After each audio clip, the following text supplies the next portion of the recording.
This guy, let's call him Chuck. And Chuck is about to become one of the most prolific serial killers in US history. So Chuck, he's a nurse, and one day he's at work, working at a hospital, and he looks down at a patient, and the patient is crying in pain. So Chuck looks at him, and Chuck is like, I really want to help this guy by putting him out of his misery. So then Chuck secretly injects the guy with a bunch of lidocaine, and the guy passes away. And I guess afterwards, Chuck feels pretty good about himself because he does it again and again and again. He'll like sneak into their room and he'll secretly spike their IV drips with insulin. And then of course the patients will pass away. And he does this for a while. And over time, the hospital starts to wonder, why are so many patients overdosing on insulin? And Chuck is the nurse in charge of most of those patients. So he immediately becomes a prime suspect. But unfortunately, the hospital can't quite prove that Chuck intentionally unalived anyone, so they allow him to resign. And then a month later, Chuck takes a new job at a different hospital. There, he slips 3 elderly women a heart medication they don't need, called digoxin. The digoxin, of course, kills them. Then about a year later, he's working at another hospital. And there, same thing. He unalives a 91-year-old woman with digoxin. Then he gets a job at a rehab center. And there, one night, he sneaks into a patient's room while they're sleeping. And he's got a syringe, and he's about to unalive them. But luckily, the patient wakes up and fights back. And apparently, there's some kind of struggle, and it ends with the patient having a broken arm. And so yeah, of course, then the rehab center fires Chuck. Oh, but Chuck, he just keeps on going.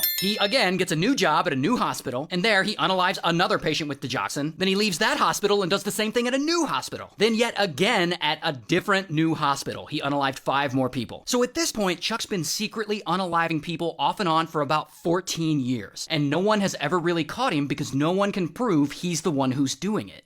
Until one day, Chuck gets a job at a new medical center, and there he meets an ICU nurse. Her name's Amy, and Amy likes Chuck. She thinks he's a good nurse who has a lot of knowledge about medicine, so quickly Chuck and Amy become work friends. They talk all the time at work, he really opens up to her, but secretly, on the side, Chuck is still murdering his patients. Then, one day, an assistant pharmacist working at the hospital pharmacy, they notice a suspiciously high amount of deaths in one ward, and the deaths are all due to overdoses of insulin and digoxin. And police, they start looking into these deaths and they start connecting the dots, and all roads are pointing to Chuck being the one responsible. So the hospital immediately fires him, which sucks for Chuck, but police realize Chuck can just go get a new job at a different hospital, and police want to stop that from happening. They want to charge him with murder, but first, they have to find proof. So they go to Chuck's friend, Amy, and they tell her everything. Everything Chuck's been doing, he's been unaliving patients. They show her all the proof they have, and Amy is shocked. I mean, this is her friend. So police ask her if she'll help them bust Chuck. She'll wear a wire, and she can go meet up with him and see if she can get him to confess. And it's a tough decision, I'm sure, but Amy ultimately agrees. So she wears the wire, and then she hits up Chuck, and she asks him to meet her at a restaurant. So then Chuck comes to the restaurant to meet her, and they're talking, and Amy's clever. Once she gets him talking, she gets him to admit everything he's done. All the unalivings, all the patients, exactly how he did it, everything. And she records the whole thing. So finally, after a 16-year spree, Chuck is finally arrested. Here's his mugshot. And when all is said and done, he admits to unaliving around 45 patients total. Although in retrospect, they actually think it might be closer to 300. But they can't really prove it due to lack of records. Regardless, Chuck goes to trial, he's found guilty, and he's sentenced to 11 different life sentences, like over 400 years in prison. I don't think he's getting out. This woman, her name's Charlotte, and Charlotte just got some crazy news. So she's a journalist. She writes for New York Magazine. But one day, she gets a call, and it's from Amazon, so she picks it up. And the rep is calling about some suspicious purchases on her account. And she's like, did you spend $8,000 on MacBooks and iPads? And Charlotte's like, no. And the Amazon rep advises her to check her credit cards, because this is definitely fraud, and they are now working with the FTC, the Federal Trade Commission, to get all this figured out. So they transfer Charlotte over to an FTC agent. The FTC agent gives her his badge number and all that stuff. And it's crazy because he already has all her personal info in front of him. Her name, her address, her social security number, and he tells her the bad news. Some identity thieves have opened 22 bank accounts and registered 9 vehicles and 4 properties to Charlotte's name. Not only that, but they've used these bank accounts to wire over $3 million overseas. And he says there are drug traffickers involved. And he sends her photos of some of the drug busts and photos of the possible suspect's ID. Oh, but it gets worse. Because of this, there are now arrest warrants out in Charlotte's name in 2 different states. And she's wanted for cyber crimes and money laundering. And of course, Charlotte Charlotte is freaking out over this. I would be too. But the FTC agent lets her know she'll be fine. However, the identity thieves are probably monitoring her communications, so she shouldn't tell anyone about what is happening or it might get intercepted. Then he transfers her over to the CIA, and she's now talking to a guy in the CIA, and he already has her info too. Her kid's name, the name of all her family members, where all of them live. It is crazy. But he explains to Charlotte that because of this investigation, the CIA is gonna freeze all her assets, including her actual bank account. And the investigation's probably gonna take about a year to complete. And he advises her to go to the bank and withdraw enough money to live on for the year so that she'll have it just in case. And this ends up being about $50,000. So Charlotte heads off to the bank, she gets out $50,000, and she puts it all in a backpack to take home. Now, because she's being accused of money laundering, the CIA is gonna take this cash from her and exchange it for a government check, which basically just certifies that the money is clean and not laundered, and therefore she can use it to live on. And at this point, she's been on the phone over this whole thing for about 5 hours. And luckily, this is the last step she's gotta do. The CIA is gonna send an agent to her apartment and she'll exchange the money for a clean government check. About an hour later, CIA agent's car pulls up, and Charlotte goes outside and she puts the $50,000 cash, which is now in a shoebox, in the back seat of the car. Then that agent speeds away, and the CIA agent is still on the phone. He sends her a picture of the government check, and he lets her know a hard copy will be delivered to her tomorrow. So now it's all over. The CIA is still gonna freeze her bank account while they investigate, but she has enough cash to live on for the year, and the government has cleared it. And it looks like everything's gonna be just fine for Charlotte.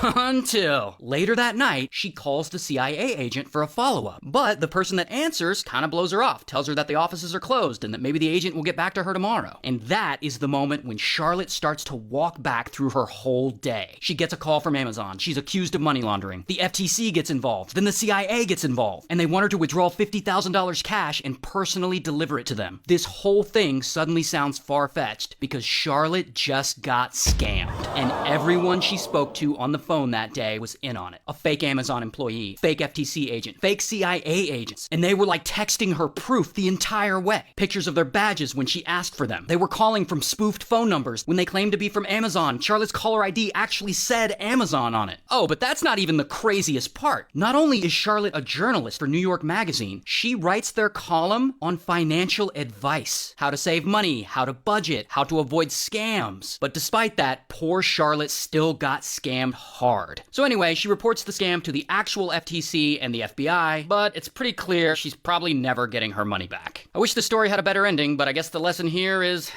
don't ever answer your phone. Ever. Shout out to Brooklyn. One day, this guy, Reed, he's at work, and he gets a phone call. And it's his wife, this woman, Quinn. And she tells him she's been kidnapped from their home at gunpoint by a group of Albanians. And she says if he calls police, they'll shoot her. So anyway, he calls the police, and the police go and search Reed's house, and they find this ransom note. Basically says they took Reed's wife, and he needs to give the kidnappers 50 grand, or they're going to unalive her. And Reed, he's scared. He doesn't know what to do. The next day, the kidnappers force Quinn to call Reed a couple of times. She tells him that the Albanians want him to drop off the $50,000 at 2 different Chick-fil-A's. So Reed, he gets the money, and he goes to the Chick-fil-A's to drop it off. And of course, he's working with police, so undercover cops follow him the whole way there. Then, the Albanians show up to the Chick-fil-A's, but they can see that undercover cops are low-key all around, and they get nervous, and they just keep driving. So that drop didn't work. So then the next day, the Albanians get Quinn's phone, and they text Quinn's mother. They now want Quinn's mother to get the money from Reed and then go and make the drop. Mostly because they think she hasn't been compromised by police. Of course she has. She's working directly with them. But the kidnappers want her to drop it off in the parking lot of a Joe's Crab Shack. So anyway, Quinn's mother goes to Joe's Crab Shack to drop off the money, and undercover cops are following her the whole way. So she gets to Joe's Crab Shack, she drops off the bag of money in the parking lot, and then some random college guys who just happen to be walking by find it, and they're like, hey, look at that, we found a bag of money. So then police have to go and get it back from them. So then that money drop didn't work either. And by this point, the Albanians are pissed. And they try to schedule another drop off, but that one fails too. And it seems like these Albanian kidnappers are never gonna get their money, and that Quinn might not survive this.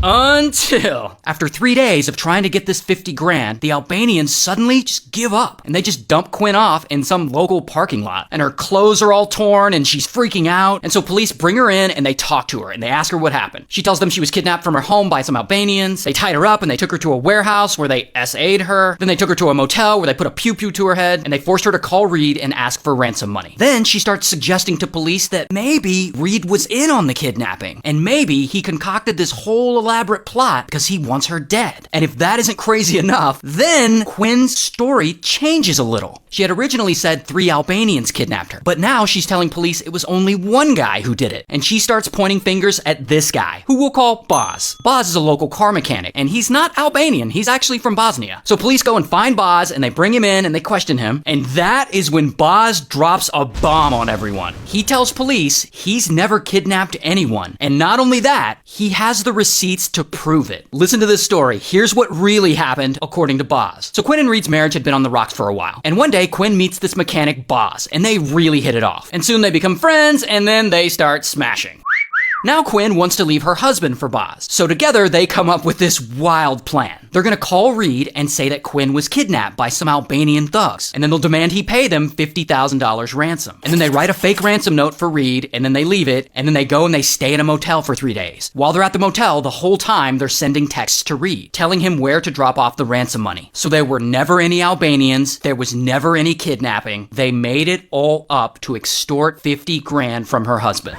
Now at some point during their 3-day crazy scheme, Boz, he gets worried that if he and Quinn get caught, Quinn will turn on him and blame this whole crazy scheme on him. So Boz gets a recording device, and at the motel they stayed in, he secretly records her talking about this whole fake kidnapping plot. No, anyone in their wildest dreams would think that it could happen something like this. And surely enough, by the time their scheme is all over and Quinn is being questioned by police, she suddenly turns on Boz and starts blaming it all on him, saying, no, I'm innocent, he really did kidnap me. So then Boz busts out that recording of her discussing the plan, and he gives it to police. So they ultimately arrest Quinn and Boz. Here's her mugshot, and here's his mugshot, and they're both charged with extortion. She's sentenced to 7 months probation, while he is sentenced to 6 months probation. They got off kind of light. But eventually, Reed files for divorce. Good for him.